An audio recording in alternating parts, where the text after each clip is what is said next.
L'angle de la rue Visconti, enseigne d'un cabaret déjà fameux sous Henri IV, assidûment fréquenté par les plus beaux enragés buveurs et par les poètes libertins du XVIIe siècle.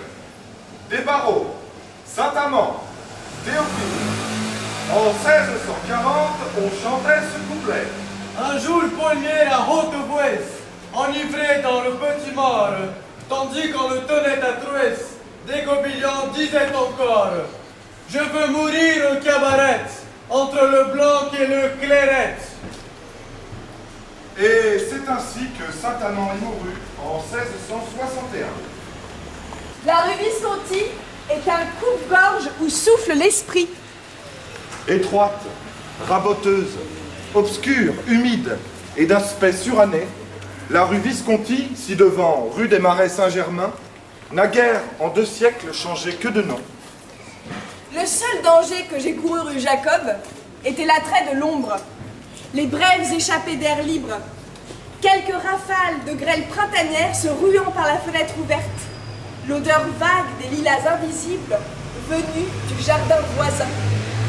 Une étroite venelle que les gamins franchissent d'un saut. Un corridor sombre où se pressent des souvenirs. Une ruelle peu accessible aux voitures. Ombre rue Visconti abrite et cache de tels souvenirs. Oui, c'est une rue historique. Elle écrit un roman où chaque siècle ajoute sa page. Cette rue est si étroite, si courte, si laide, si sombre, si peu fréquentée, que j'en ai quelque honte pour elle. Ruelle obscure et glorieuse, étroite et magnifique. Un panthéon du hasard. Une solitude du faubourg Saint-Germain. Une petite rue ombreuse et fraîche, pleine de jardins secrets, de souvenirs du vieux Paris. Telle est l'ancienne rue du Marais, devenue rue Visconti depuis 1864. Je crois qu'on irait loin dans Paris pour rencontrer autant de souvenirs en une rue de 150 mètres.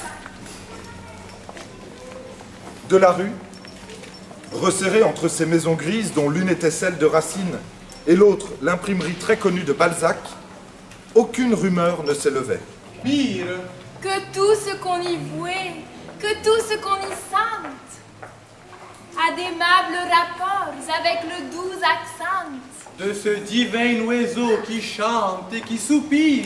Sourire de Racine.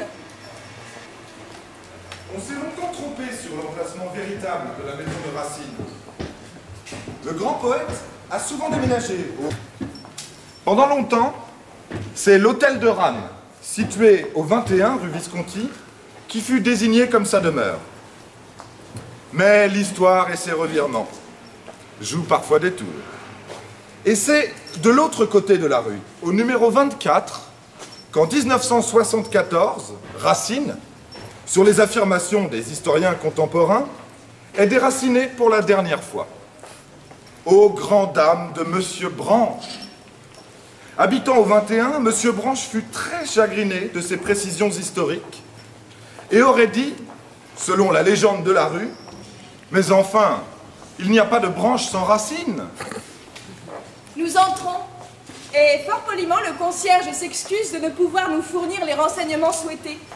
Mais il est nouveau venu dans l'immeuble et n'a jamais connu ce monsieur Racine dont nous nous inquiétons. C'est l'aimable propriétaire, monsieur Dagouri, qui veut bien nous faire les honneurs de la maison où le grand poète vint habiter en 1693, encore saignant des calomnies de la voisin, lui imputant la mort de la Duparc qu'il avait si tendrement aimée. Ces infamies, la disgrâce de Louis XIV, le dégoût de toute chose, le mal des chimères, abrégèrent la vie de Racine. Un prêtre de Saint-André-des-Arts lui apporta les derniers sacrements. Il expira entre 3 et 4 heures du matin, à l'heure où l'homme meurt, selon le livre de Job. Il était âgé de 59 ans et 3 mois. Que reste-t-il de ce passé? L'escalier, orné jadis d'une rampe de fer forgé, n'existe plus. Et de récents aménagements ont, hélas, fait disparaître les dispositions anciennes du second étage, où devaient demeurer le poète et ses 7 enfants. Au premier s'ouvraient les appartements de réception.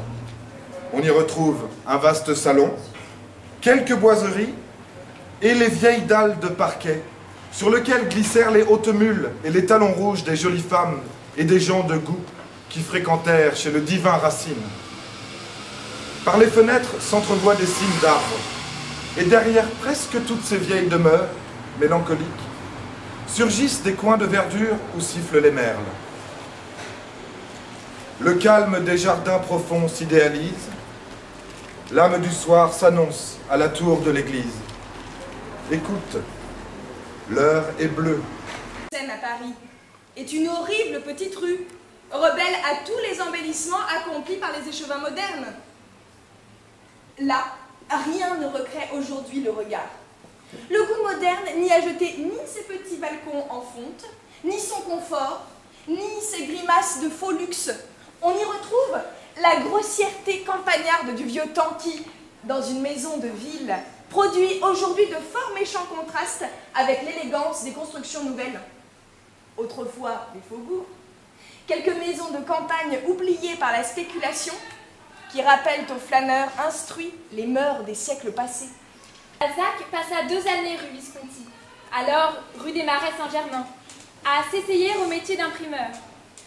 Il échoua, mais se rappela de la rue dans son ébauche de roman Valentine et Valentin.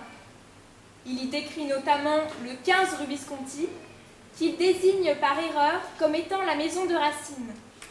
Pendant tout le XIXe siècle, les historiens hésitent entre le 13 et le 21 rue Visconti. Ce n'est qu'en 1914 que le 24 rue Visconti est formellement identifié comme étant la dernière demeure de l'écrivain. Je vous assure que vous auriez encore pensé plus sérieusement que vous en faites peut-être, sur l'incertitude de la mort et sur le peu que c'est que la vie, si vous aviez eu le triste spectacle que nous venons d'avoir, votre mère et moi, cet après-dîner. La pauvre Fanchon s'est beaucoup plainte de maux de tête tout le matin. Elle avait pourtant été à Confesse, à Saint-André. Colette s'installe en 1893 avec son mari au 28 rue Jacob, dans un appartement dont les fenêtres donnent sur la cour du 21 rue Visconti. Elle y fait plusieurs fois référence, notamment dans Claudine à Paris, où elle fait vivre son personnage dans le même lieu. La pointe d'un arbre. J'ignorais que ce repère de feuilles agitées marquait la demeure préférée de Rémy de Bourmont et le jardin de son Amazone. La rue Visconti se souvient encore du sourire de Racine, qui termina en l'hôtel de Rannes, au numéro 21, sa vie. Diabolique comme son œuvre, parce que possédée à la fois de calculs et de passion. L'hôtel de Rannes est d'ailleurs le dernier endroit où la rue Visconti consent à recevoir. Une porte charretière vous introduit à un enchantement. C'est un retour à la légende que vous ne ferez qu'une fois, pour que demeure enfantin et unique le souvenir du soleil coloré par la vigne vierge, et allumant doucement un escalier de chêne orné de sèvres allégoriques et d'un aubusson terni. Vous y pénétrerez, sans indication et sans guide, comme un découvreur mystérieusement averti, comme un prince, surprenant le sommeil d'un royaume charmé. La rue Visconti ressemble à un envers, des coulisses, dont il semblerait que tout se passe de l'autre côté. Bravo.